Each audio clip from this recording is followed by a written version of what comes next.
नमस्कार दोस्तों, स्वागत है आपका द पॉलिटिकल टेस्ट में और मैं हूं अजय सिन्हा। दोस्तों, उत्तर प्रदेश राज्य राजनीति के लिहाज से यह समझ लीजिए कि भारत की राजनीति का दिल है। उत्तर प्रदेश में लोकसभा की सबसे ज्यादा सीटें हैं, विधानसभा की सबसे ज्यादा सीटें हैं। उत्तर प्रदेश इतना शक्तिशाली राज्य है जितना 5 से 6 राज्य मिलकर भी नहीं बना पाते हैं। इसीलिए उत्तर प्रदेश की राजनीति जो है वो बेहद महत्वपूर्ण हो जाती है भारतीय राजनीति के परिदृश्य में। यानी उत्तर प्रदेश में सरकार बनाना यानी केंद्र में अपनी दावेदारी मजबूत कर देना। और लोकसभा चुनाव में देखने को भी मिला, क्योंकि जिस तरह से समाजवादी पार्टी ने बढ़िया सीटें 37 सीटें जीती, तो देश की तीसरी सबसे बड़ी पार्टी सीटों के लिहाज से समाजवादी पार्टी बन गई।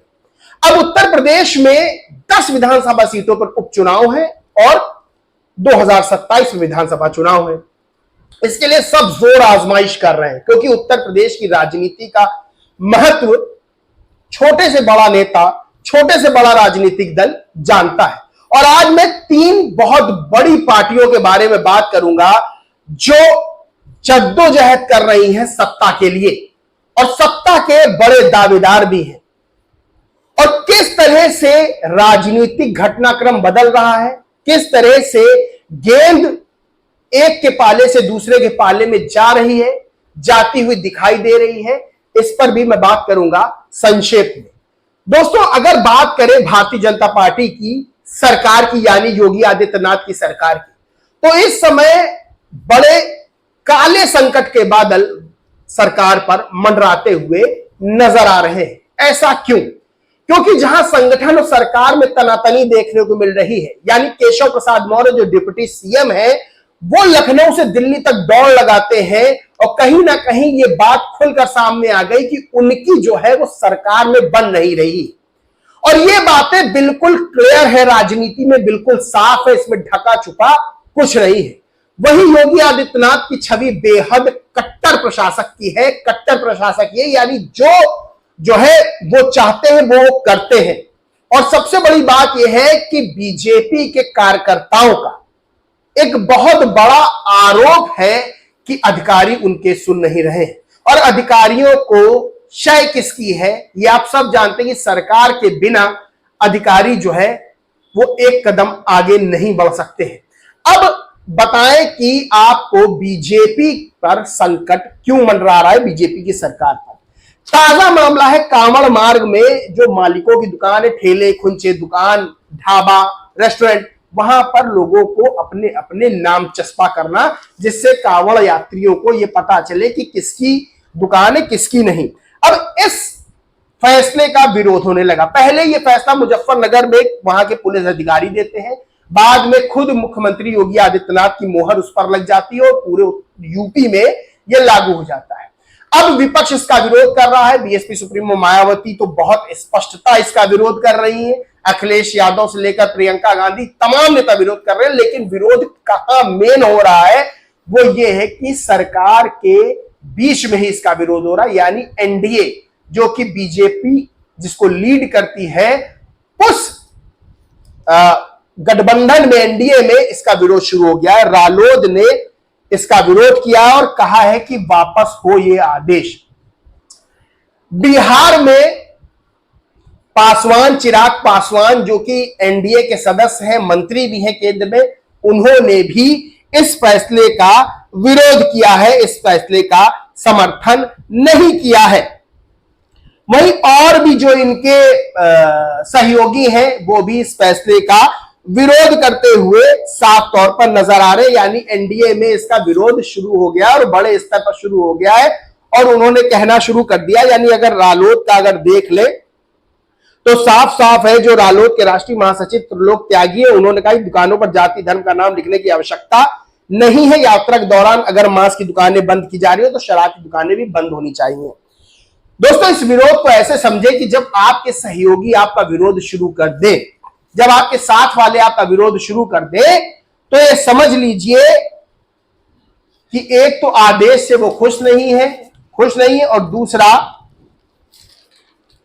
स्थितियों को राजनीति में जो साथ वाले दल होते हैं बहुत तेजी से भांपते हैं।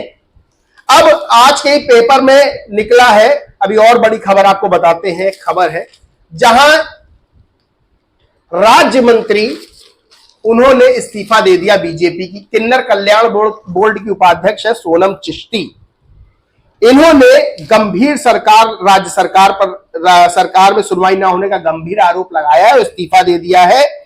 और इन्होंने मीडिया से बातचीत करने का में जो कहा वो ये कहा कि अधिकारी मनमानी करते हैं, प्रश्न उठाने पर धमकी देते हैं और समाज कल्याण मंत्री और मुख्यमंत्री से शिकायत करते करते थक गई हूं, मैं इस्तीफा देती हूं और संगठन में मैं काम करती रहूंगी।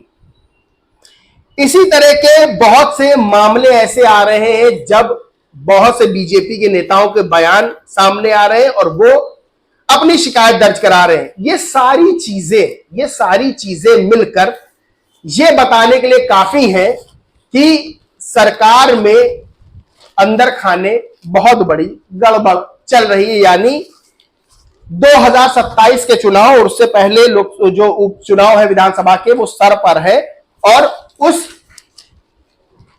चुनाव से पहले इस तरह की खबरें निकल कर आ रही हैं।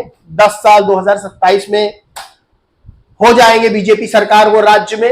अंडर करंट है, अयोध्या सीट लोकसभा में हार चुकी है बीजेपी, कई महत्वपूर्ण सीटें हारी है, बड़ा झटका लगा है और यह साफ संकेत करता है कि बीजेपी इस समय अपने कमजोर दौर से गुजर रही है। और चुनाव से पहले इस तरह की चीजें होना, यानी अभी विधानसभा चुनाव में 2.5 साल का समय बाकी है और अभी से इस तरह की चीजें होना, मनमुटाव होना, सिर फटौल होना, यह बताता है कि बीजेपी सरकार पर जो राज्य में है उस पर संकट के बादल गहरा रहे हैं। आने वाले चुनाव को लेकर अंडर करंट तगड़ा चल रहा है, एंटी इनकम्बेंसी फैक्टर भी है।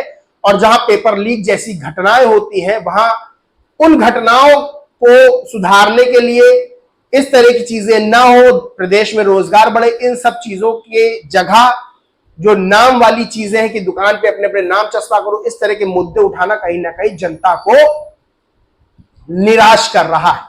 अब सबसे बड़ी बात करते हैं बीएसपी सुप्रीमो मायावती की।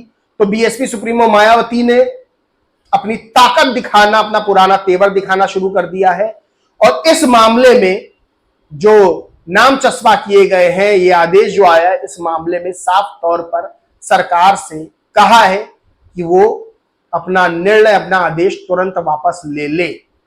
यानी अखिलेश यादव ने विरोध किया है, लेकिन अगर आप दोनों के बयानों, दोनों के ट्वीट्स को देखेंगे तो आपको स्पष्ट अंतर पता चल जाएगा कि कौन बहुत स्पष्टता से सरकार का विरोध कर रहा है, कौन स्पष्टता से अपनी बात कह रहा है। वो बीएसपी सुप्रीमो मायावती दिखाई देती है। बीएसपी सुप्रीमो मायावती के लिए बहुत बड़ा जो है इस बार मौका है 2027 के विधानसभा चुनाव, उससे पहले उपचुनाव। आकाश आनंद को वापस लाया गया है, तेजी से बीएसपी को काम करना होगा अगर बीएसपी सुप्रीमो मायावती को सत्ता संभालनी। और सबसे बड़ी बात क्या है कि बीएसपी से ज्यादा देखने को मिल रहा है जो बीएसपी के समर्थक है और जो लोग हैं, यानी जो बीएसपी के समर्थक ना भी हो, वो जो है किसी भी जाति वर्ग से हो, किसी भी जो है समुदाय से हो, किसी भी धर्म के हो, वो अब सोशल मीडिया पर मांग कर रहे हैं कि बीएसपी सुप्रीमो मायावती आए और सत्ता संभाले, आए, चुनाव लड़े, हम उनको वोट करेंगे, सत्ता वापस लाएंगे, क्योंकि उनका कानून व्यवस्था का जो राज था वो फिर से हम देखना चाहते हैं। यानी अब लोग ये बात डिमांड कर रहे हैं। अब अखिलेश यादव की बात कर ले तो अखिलेश यादव ने लोकसभा चुनाव में बड़ी जीत दर्ज की है, कॉन्फिडेंस में है पूरे।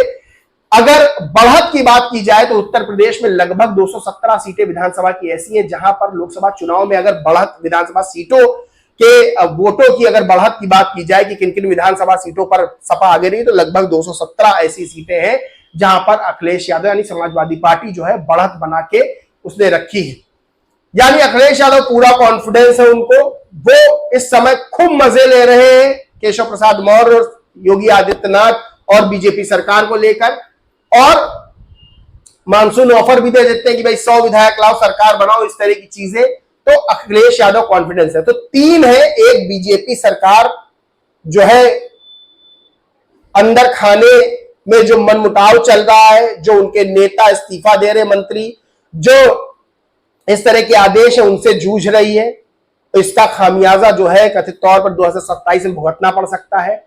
बीएसपी सुप्रीमो मायावती को लोग कह रहे हैं कि आप चुनाव लड़िए, आप पुराने तेवरों में आइए, हम आपको सपोर्ट करेंगे, हम आपको वोट देंगे, आप सत्ता संभालिए, क्योंकि आपके कानून का राज जो है था वो बेस्ट था। और तीसरा अखिलेश यादव, जो कि कांग्रेस के साथ गठबंधन करके चुनाव लड़ेंगे। और सबसे बड़ी बात है कि इस समय कॉन्फिडेंस मोड उनका ऑन है, लोकसभा चुनाव में बड़ी जीत दर्ज की है। तो उत्तर प्रदेश की राजनीति का हालिया जो है, जो तस्वीर है वो यही है कि एक सरकार पर संकट मंडरा रहा है पार्टी पर, एक पार्टी को लोग कह रहे हैं कि आइए हम आपको वोट करेंगे, आप सत्ता संभालिए, यानी बीएसपी सुप्रीमो मायावती। और तीसरा अखिलेश यादव, जो कि अभी लोकसभा चुनाव में जीत दर्ज करके बिल्कुल कॉन्फिडेंस मोड में है। इसलिए 2027 का चुनाव, उससे पहले उपचुनाव बेहद दिलचस्प होने वाला है। बाकी दोस्तों, आप इस पूरे मामले पर क्या सोचते हैं, क्या मानते हैं, कमेंट करके जरूर बताएं। वीडियो अच्छा लगा हो तो लाइक करें, कुछ शेयर करें, और चैनल को सब्सक्राइब नहीं किया है तो सब्सक्राइब करके बेल आइकन जरूर दबा लें। जय हिंद, जय भारत।